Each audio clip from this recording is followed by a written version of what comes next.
What's up, YouTube? It's Leo, Coach White Belt, and today I'm talking about RDA versus Kevin Lee. So, for those of you who haven't seen it, I'm going to be talking about some spoilers, so don't watch this video. Um, but RDA ended up winning the fight in the fourth round by arm triangle. I'm sure plenty of you guys have seen that already. Um, so, RDA, as we know, was a lightweight champion before losing to Eddie Alvarez down at 155, and he's had a couple of fights at 170 now, and he ultimately ended up losing them. Not really getting beat up a whole lot, but losing to takedowns, losing some positions, and just being on the defense more than the offense, and ultimately losing that way. So I would say part of that has to do with him being the smaller guy, just making the adjustment to 170, and the other being that he went up against some good wrestlers who are not small for the weight division. And RDA is a really good grappler, but he's not primarily a wrestler. Or wrestling is the art of taking people down and getting into dominant position.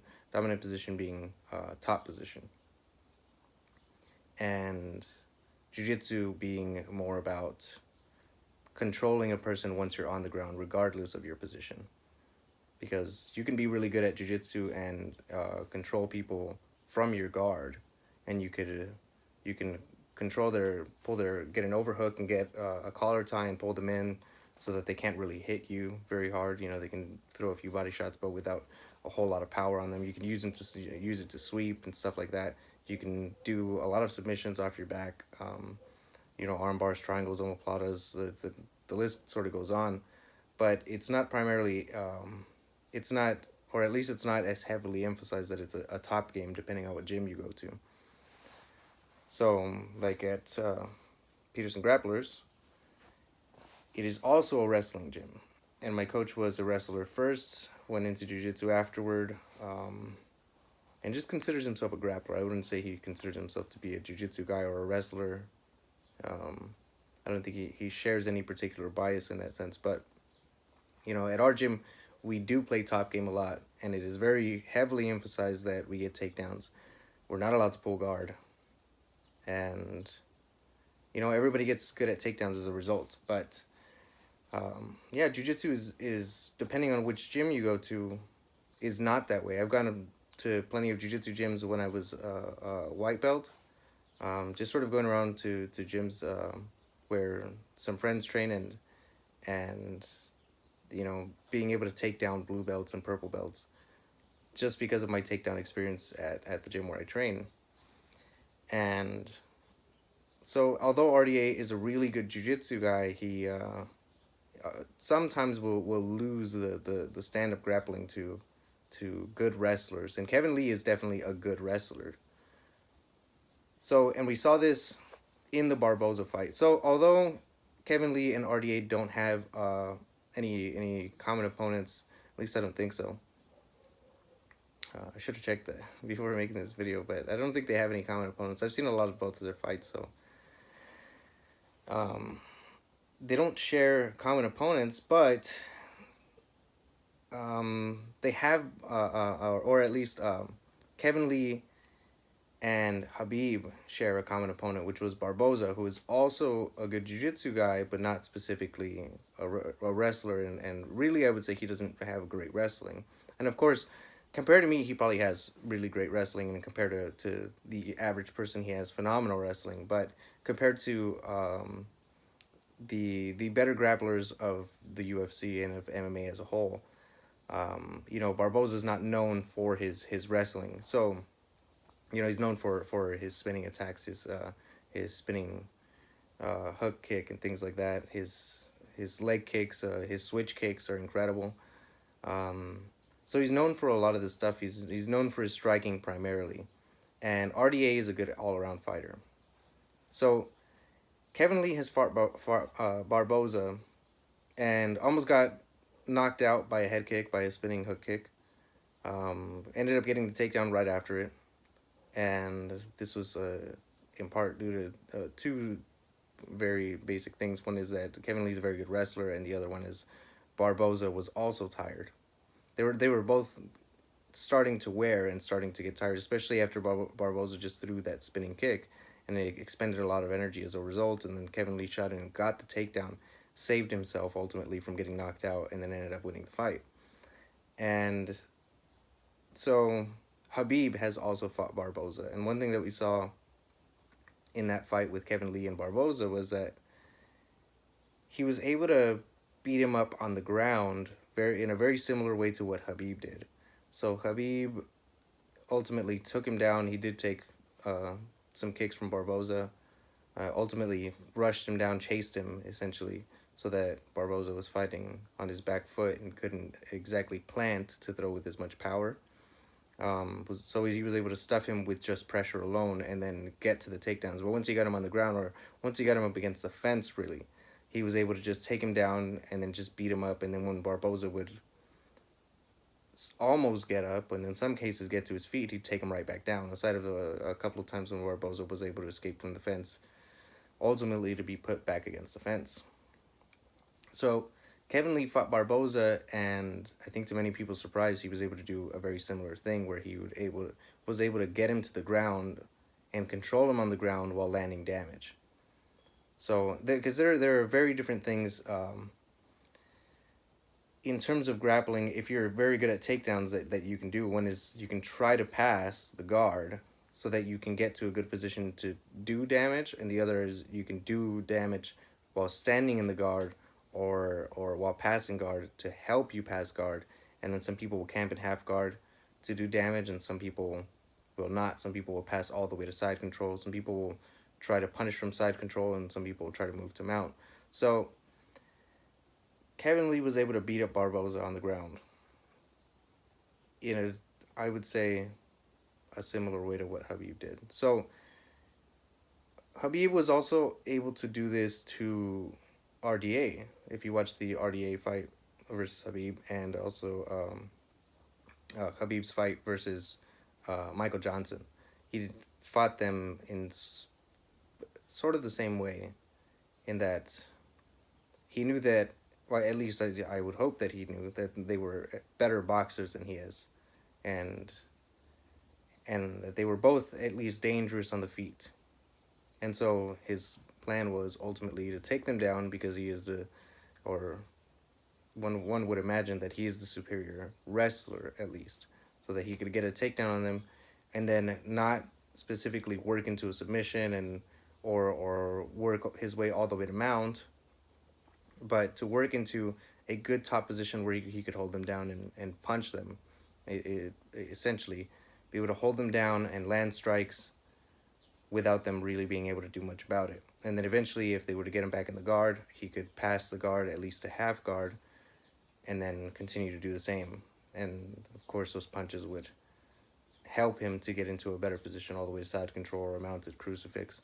So I imagine that Kevin Lee went into this fight thinking that, well, if I was able to do this to Barboza, then I should be able to do this to RDA. Because Habib did it to both of them, and it didn't look all that different. I would say Barboza definitely took a heavier beating, but Habib didn't have any trouble controlling either of them. So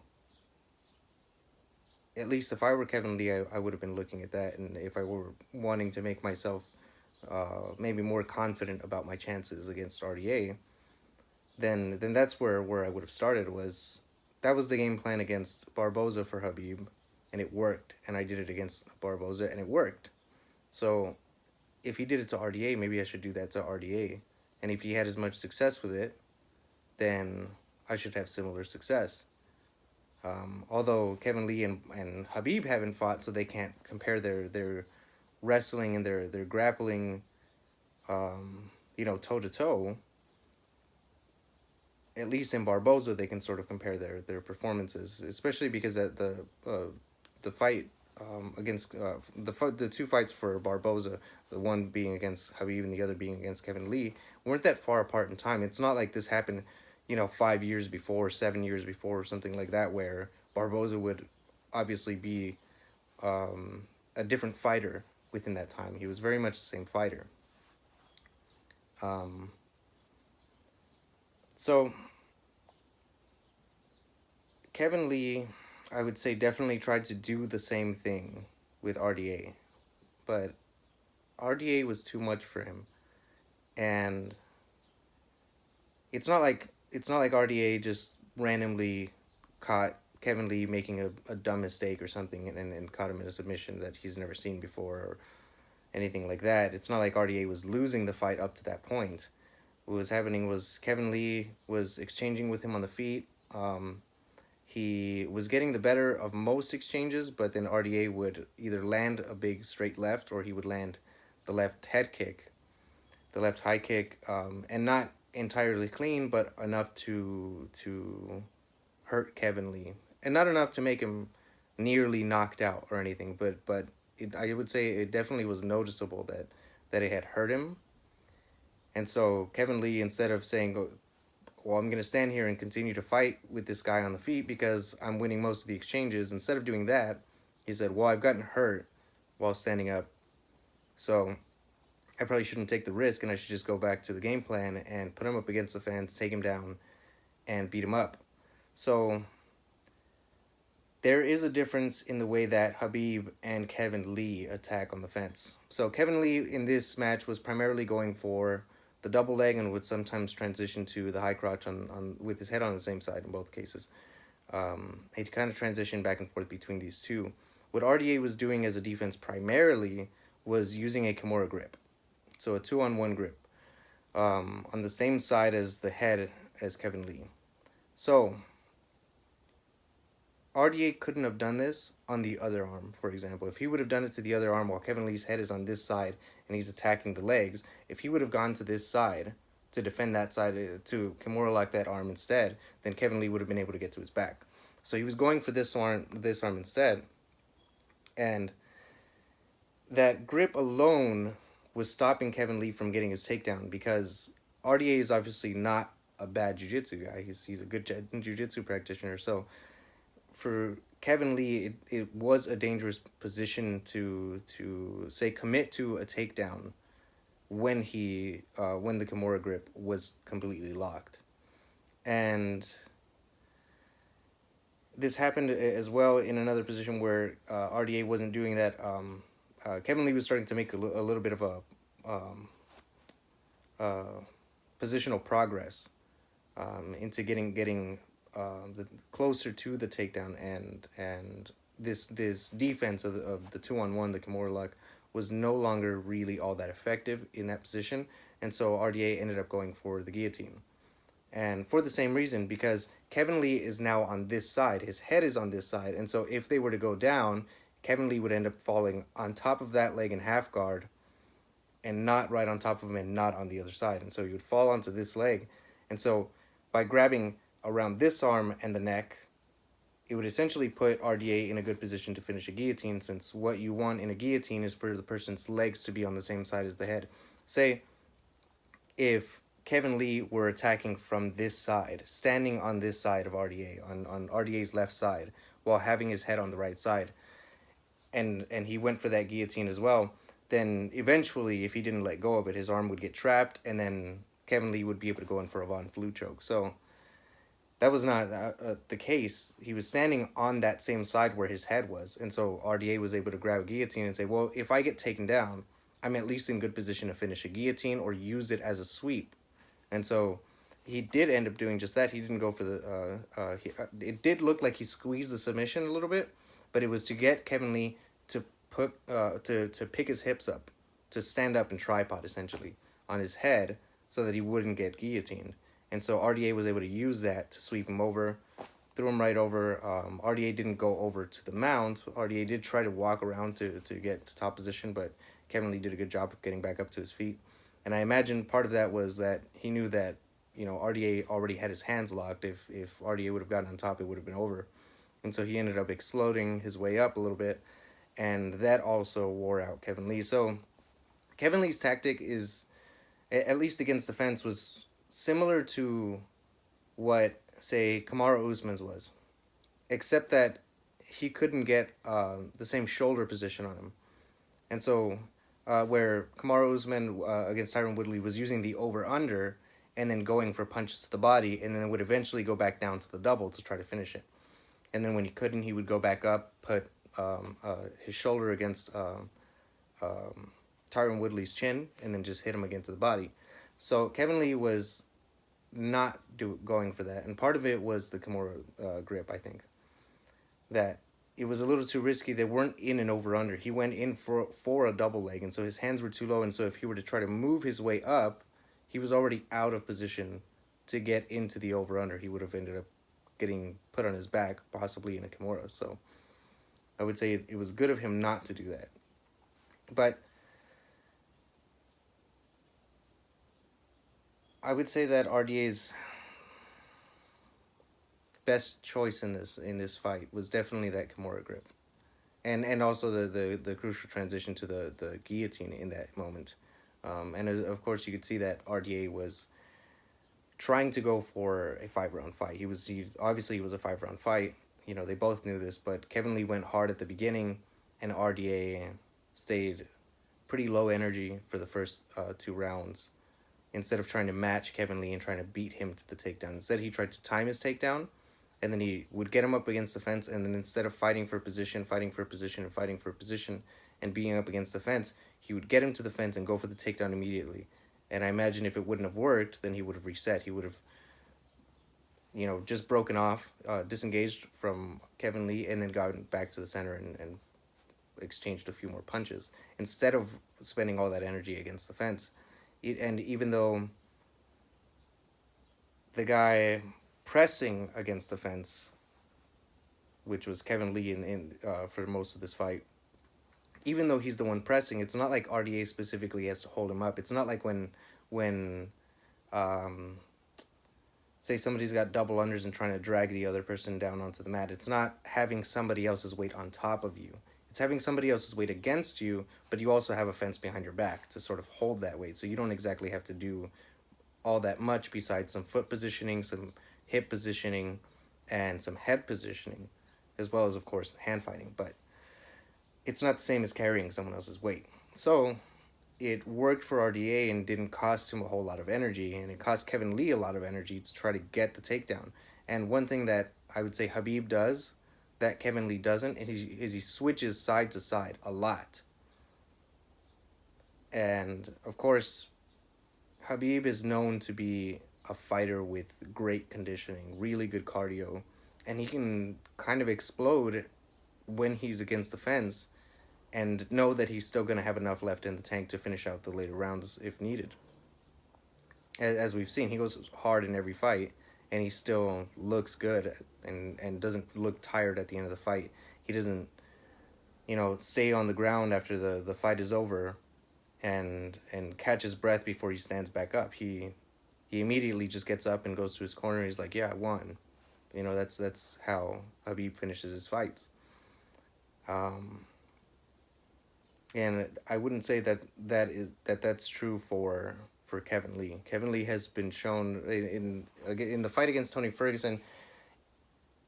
A lot of people said it was a staph infection, and he did have a staph infection, and that's what I sort of thought it might have been, because Kevin Lee was doing a really good job against Tony Ferguson, and then all of a sudden, in round 3, seemed to gas out and then got triangle choked. So he had top position. He was Tony was climbing his guard. He's a black belt now, under Eddie Bravo, who is the owner and founder of 10th Planet Jiu-Jitsu, some jiu-jitsu system that is, I would say, that highly emphasizes the high guard, the rubber guard, and as well as some leg locks. I would say Eddie Bravo was well known for having very improved leg locks compared to many jiu-jitsu players of the time. Of course, now there's the Danaher Death Squad and everything else, so leg locks have made a lot of progress over time, but Eddie Bravo was doing it, of course, way back when as well, and using the lockdown. But his high guard and rubber guard stuff was very well known, and it is still now.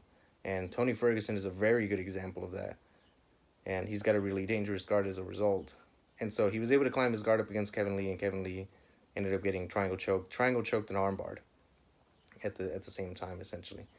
And he couldn't fight his way out of it, and he really did look gassed at the end of that third round. So I thought maybe Kevin Lee was just gassed because of his staph infection. Had that not been it, he would have had the cardio to at least defend that submission and then maybe take it into the next round. And so Kevin Lee walked in there, they say, with a staph infection and wasn't on antibiotics because he thought that the antibiotics would make him feel worse and make him feel even more fatigued. And so he opted not to. And this is just, I can't remember who it was. It was Joe Rogan or Chael Sonnen talking about this. Um, and it's just sort of what I've heard. So don't take it to heart. It's take it with a grain of salt, as people like to say. It's of course third hand information, and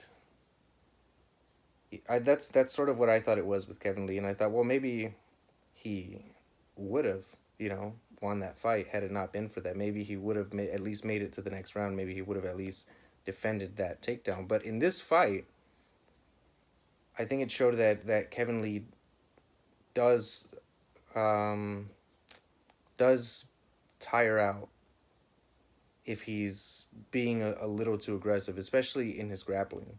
I would say when he's standing on the feet, it's not quite as much. You can see it in the fight against Al, that after the grappling exchanges, even though Kevin Lee was sort of on the better end of that, for more of that fight, I would say, than Al was.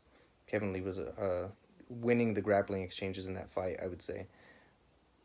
After those grappling exchanges, Kevin would look more tired than he did at the start of those grappling exchanges. And then, of course, right, well, duh, time has passed, and he's been working, so of course he would be more tired. But I would say it's noticeably more tired than if he would have spent twice that amount of time on his feet, or three times that amount of time. And in the latter round, he was already getting tired. The scorecards were definitely close, and or at least they could have, for all the fighters knew, they could have been very close, and it could have been riding on whoever got the better of maybe one of those six changes. And so Kevin Lee kind of went hard in there as well. Al's head movement proved to be, I wouldn't say that Al's head movement proved to be better, but in the case of those exchanges with the combinations that Kevin Lee was throwing and the way that Al was trying to counter and vice versa, Al was getting the better of those exchanges in the latter rounds. And part of that, I would say, is due to the fatigue from the grappling exchanges, where Al still seemed to be very fresh.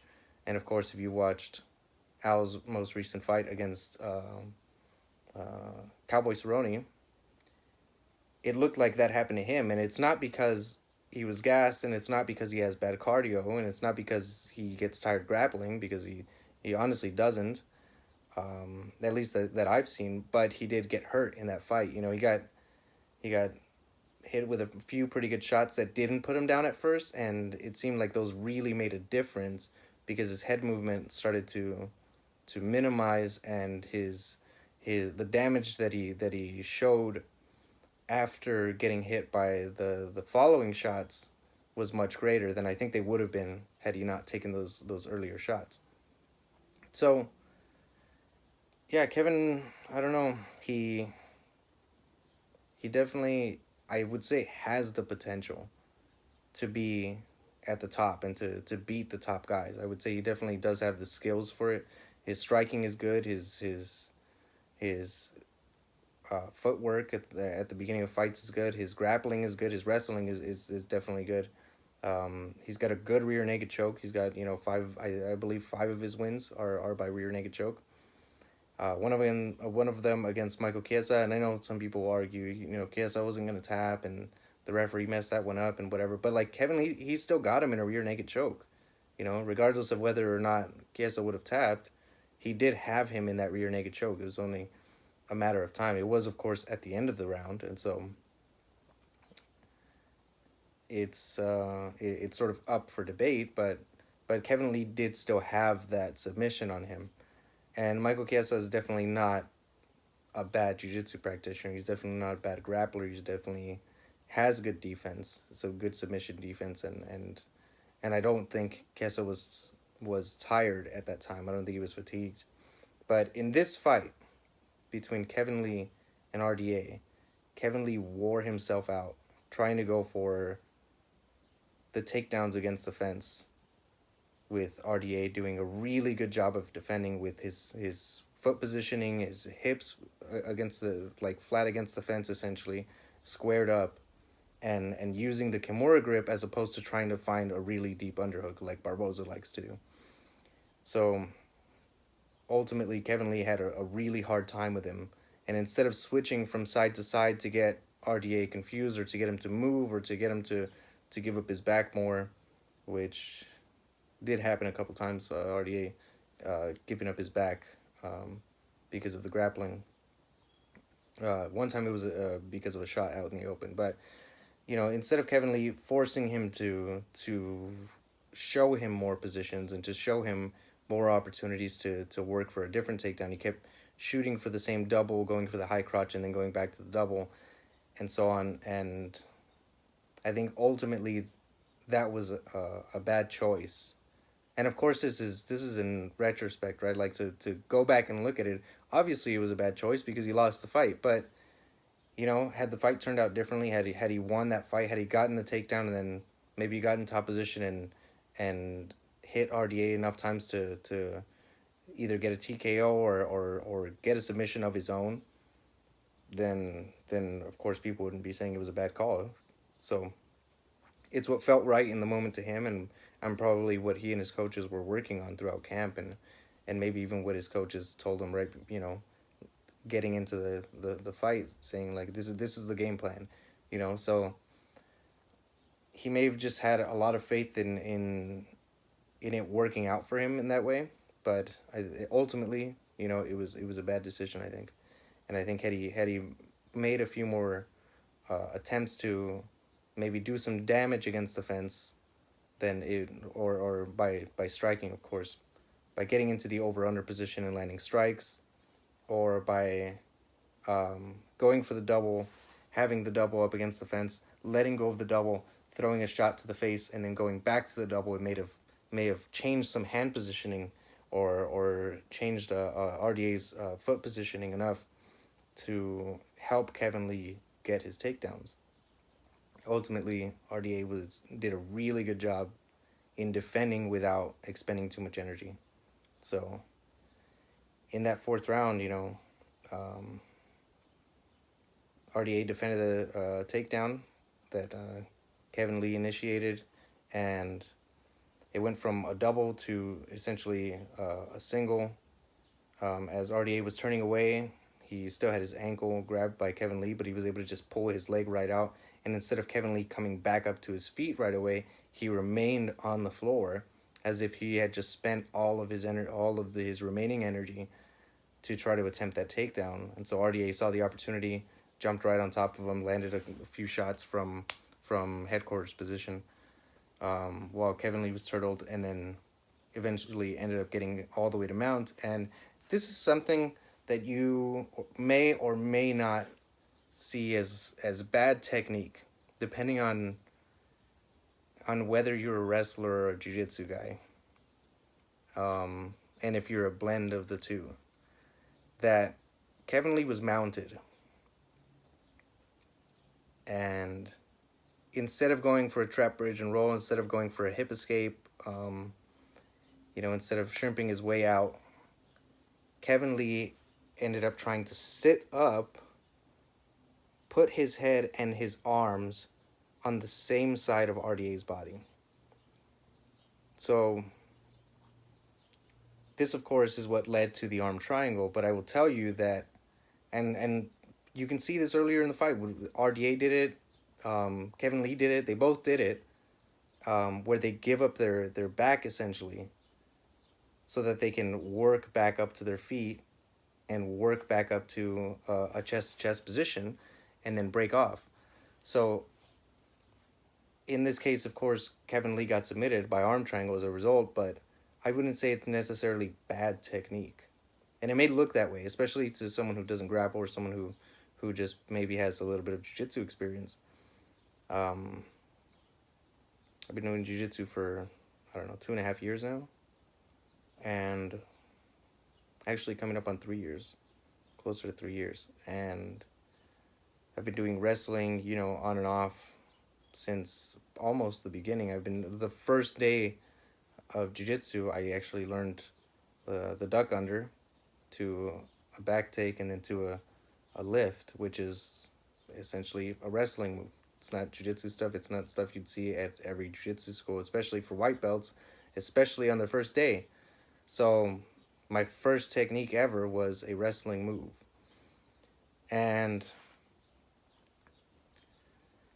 yeah, Kevin Lee was trying to do this. What would have really helped him would be if he would have been able to step over with one of his feet to get half guard. This is a common half mount escape as well, to get on your hip and to step over the other guy's foot and trap their ankle between your legs essentially, so that you can get back to half guard.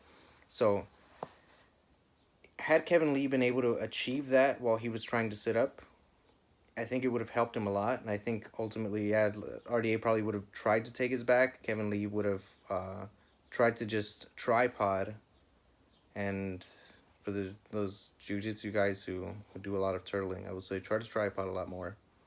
I'm just a blue belt, so listen to your coach, of course, but I would say that in having some wrestling experience, this has been the thing that has helped me the most. Is stop turtling and start tripoding. Start building your bases, and you essentially eliminate a big part of the threat that is getting your back taken. And like I said, you see this earlier between in both of the fighters. They both did it where they were able to essentially fight off the attacks from the back. And it's essentially, if you can be on your feet, if you can get to your feet. If somebody has your back but you're on your feet, then you should be okay. In a lot of cases, I wouldn't even say most. I definitely wouldn't say all. I would say in a lot of cases, if you're a good enough grappler, which they both are. So they're not afraid of having their back taken while they've got a chance to tripod and to get back to their feet.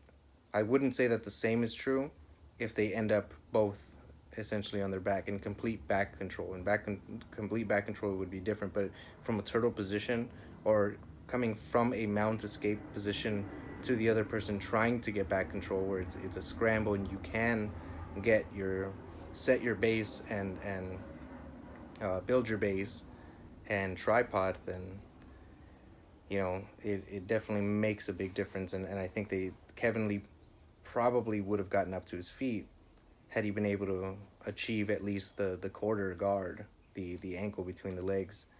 And I think that's what he was going for. And RDA he was too quick for it. He was too fresh for it. He had way too much energy left for it. He wasn't thinking in panic mode. He wasn't, none of that. He was ahead on the scorecards. And so he was calm enough and strong enough in that moment with enough energy left for him to just see the submission and just go for it. And of course, had Kevin Lee been less fatigued, maybe he would have broken out of it, but he wasn't. He was very well fatigued, which is how that whole thing even started, because RDA stuffed the takedown and Kevin Lee didn't get back up. It's not like he was hurt, but it was crazy. It was crazy. If you haven't gone, and if you haven't seen the fight, you definitely should. I would say that RDA was definitely one of the tougher 170 guys that Kevin Lee could have fought on his first fight at 170. And they maybe might have done it because, they were both 155ers, and RDA is not the biggest welterweight, so maybe that's why they chose that matchup, or because, Kevin Lee is a pretty big name, and so is RDA, and RDA was former champ. He's had a few losses now to the top contenders, the now champions, and Kevin Lee similarly. He lost that fight to Tony Ferguson, who was the interim champ, and lost that fight to Al, who ended up fighting Habib, for the title, and then going all the way to a decision. So they both really only in the recent losses have been the recent losses have been to to the top of the divisions. So maybe that's why they matched the two up together. But you know, RDA had some trouble going up to 170, and I think a lot of people anticipated just as much for Kevin Lee, and apparently the matchmakers didn't think so. They said, well, he'll be all right. And yeah, RDA was definitely one of the tougher matchups. He's not the best grappler. He's not an elite grappler in a sense like Khabib is, that he can out grapple pretty much anybody. And he's not the best kickboxer where he can pretty much out kickbox anybody. He's definitely not one of the best boxers in any of the divisions, similar to what Nate Diaz or Conor McGregor are, that they can punch anybody's face off in a fight.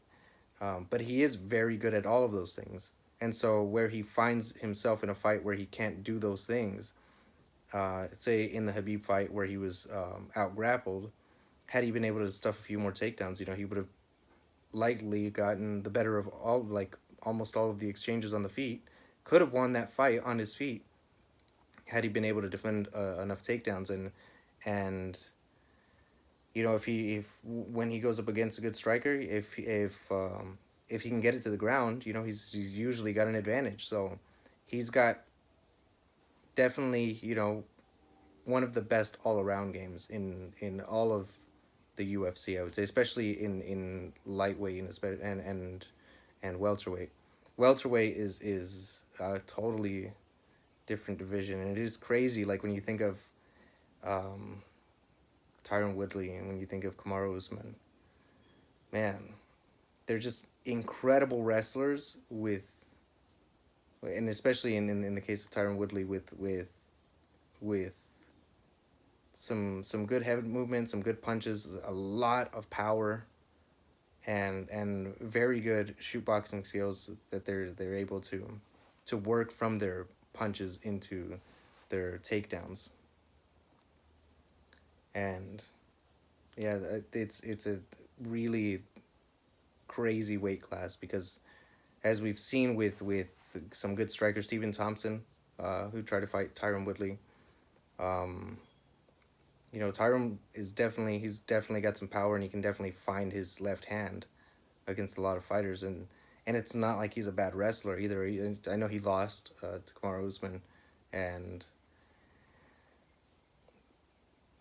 that was mostly due to being out wrestled, being in the over under and not being able to get off the fence, getting mounted and not really being beat up in that position, but not being able to escape for a little while. And then the threat of the takedown ultimately leading to Kamaru Usman landing some good punches, which Kamaru Usman's not. I know some people think he's a bad boxer, a bad kickboxer. I wouldn't say he is.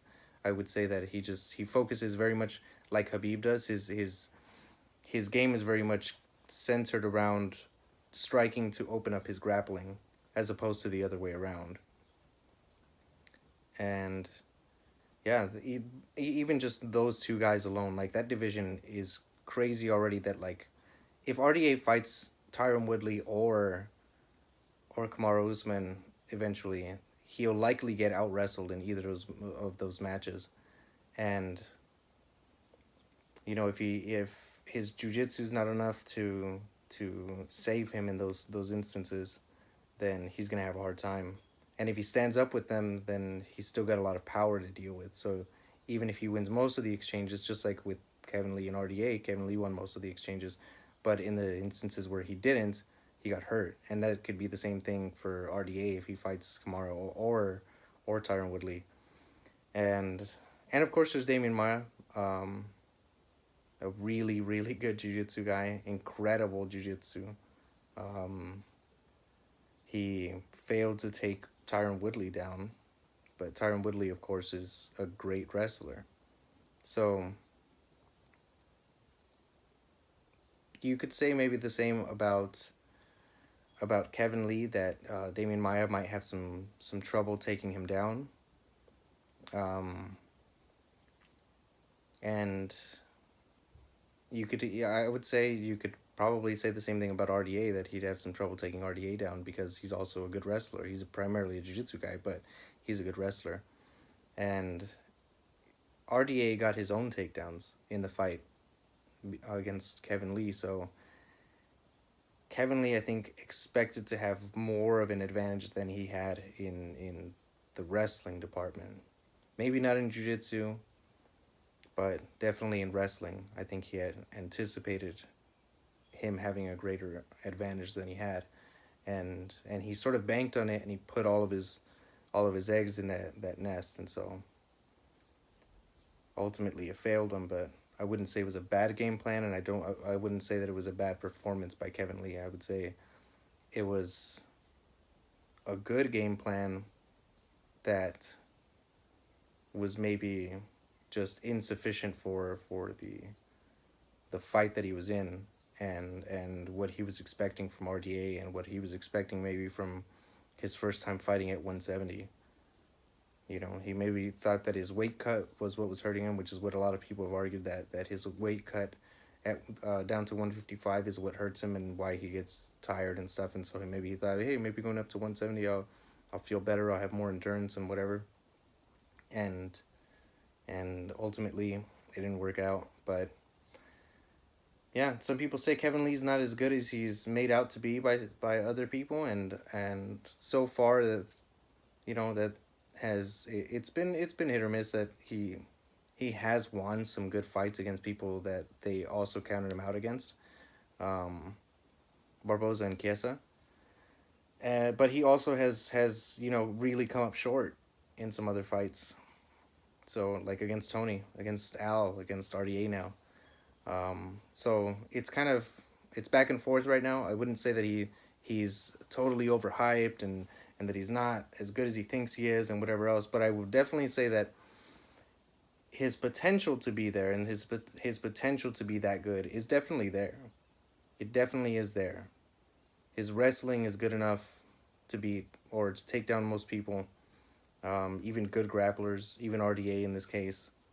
His jiu-jitsu is good enough to beat Michael Chiesa, and his kickboxing is good enough to be there against RDA until the moments that he ended up, you know, getting hit with some good shots. So, you know, I'm not, obviously I don't know what changes Kevin Lee would have to make to his game, but he definitely has the potential to be up there. I agree. I agree with that narrative. So, anyway, I've been rambling long enough. The 170 division is crazy, and it'll continue to be crazy. The 155 division isn't any less crazy. So, there's a whole lot to talk about in MMA, which is, I guess, why I'm making this video, just because, yeah, the fights are crazy, the fighters are crazier. So, I enjoyed watching the fights. Let me know what you guys think. Maybe this video is just boring and I should stop doing these kind of videos. Let me know. Anyway, I'm going to be making some videos soon about jiu-jitsu for kids. You know, I've been teaching at the gym now. I was helping my coach initially teach the kids class. I was mostly just his dummy for the first while, and then in recent time I've been teaching it by myself a lot of the time. So I'll be doing that, some videos for the parents who are interested in maybe their kids learning grappling, learning jiu-jitsu, learning wrestling, and are maybe just apprehensive about taking them to a gym right off the bat, or just looking for some simple exercises that they can do with them. I'm going to be going over some basics and stuff that you can teach yourself and teach your kid, drills you can have your kid do, and of course some of the overall picture of these different moves, and also the details that go along with them in separate videos. So if you're interested in that, then you know, subscribe, and I'll be posting those soon. So talk to you guys later. Thanks for watching.